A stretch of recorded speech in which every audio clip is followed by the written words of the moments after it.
አያቶላ አሊ ካሜኒ ለ37 ዓመታት ያህል የኢራን የበላይ መሪ ወይም ሱፕሪም ሊደር በመሆን ሀገሪቱን የመሩ ተጽዕኖ ፈጣሪ ግለሰብ ነበሩ።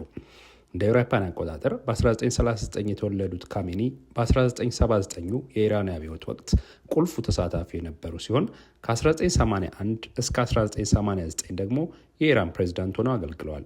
የአብዮቱ መሪ አያቶላ ኻሜኒ በ1989 ሲያርፉ ካሜኒ የሀገሪቱ ሁለተኛ የበላይ መሪ በመሆን ተመረጡ።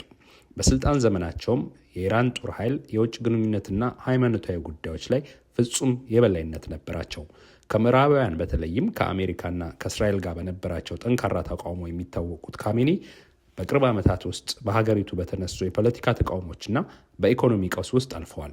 ሆኖም ግን የሀገሪቱን የኒውክሌር መርሃ ግብርና በመካከለኛው ምስራቅ ያለውን ተጽዕኖ ለማስቀጠል ከፍተኛ ጥረት አድርገዋል።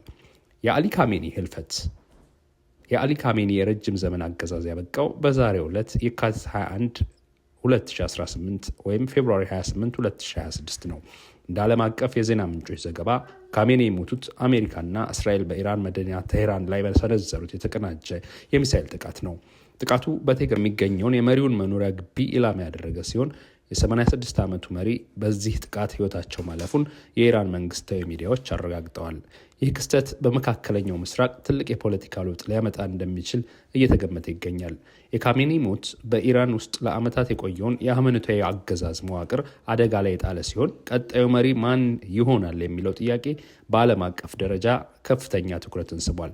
የኢራን ህዝብም ለቀጣዩ የሀገሪቱ እጣ ፈንታ በከፍተኛ ስጋትና ጉጉት ውስጥ ይገኛሉ።